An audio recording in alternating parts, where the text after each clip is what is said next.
আসসালামু আলাইকুম বন্ধুরা, আজকে আপনাদেরকে দেখাবো কৃষকদের একটা যন্ত্র মেশিন। এটা দিয়ে হাল বায়, অনেকে আপনারা চিনেন। আধুনিক কৃষকের জন্য অনেক সহজ হয়ে গেছে এটা বের হয়ে। এটা হচ্ছে হাল বাওয়ার, আর এটা হচ্ছে ধান কাটার মেশিন। এটা দিয়ে ধান কাটে। আগে তো ধান কাটতে অনেক কষ্ট হইতো, আর এখন এই মেশিনগুলো বের হওয়ার কারণে অনেক সহজ হয়ে গেছে। অল্প সময়ের মধ্যেই অনেক ফসল কাটা যায় এই ধান কাটার মেশিনগুলো দিয়ে। তো দিন যাইতেছে, প্রযুক্তির কারণে মানুষের জীবনযাত্রা অনেক সহজ হইতেছে।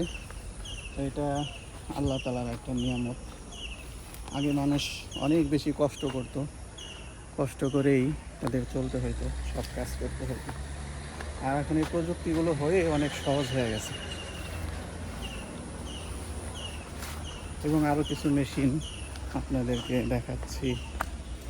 এই পাশে একটা মেশিন আছে, এটা আবার আটকে রাখছে, দেখা যাইতেছে না।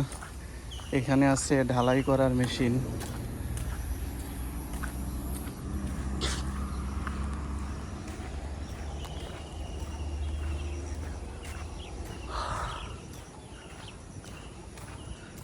একটা সময় ছিল ফসলও কম হতো, আবার মানুষের কষ্টও অনেক বেশি হইতো, কিন্তু এখন ফসলও ভালোই হয় আলহামদুলিল্লাহ।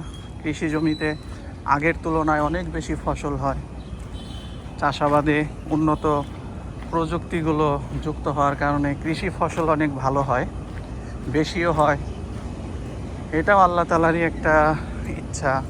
এখন পৃথিবীতে মানুষ বেশি, জমি তো আর বেশি হয় নাই, আগের মতোই আছে। তো এই জন্য আল্লাহ তাআলাও জমিনে বরকত দিয়েছেন, এই জন্য ফসল বেশি হয়। দেখুন এইখানে অনেকগুলো মেশিন আছে, আর এগুলো রাস্তা মেরামতের কাজ করার জন্য এখানে রাখা হয়েছে।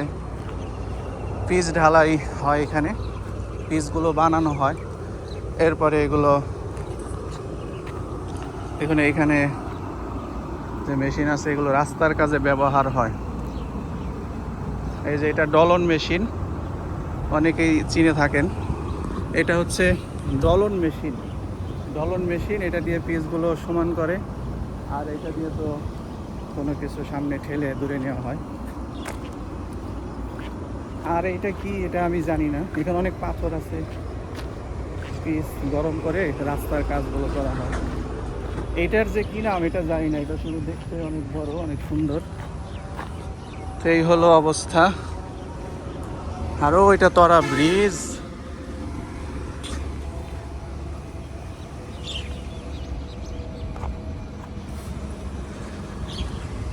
এই হলো তরার ব্রিজ।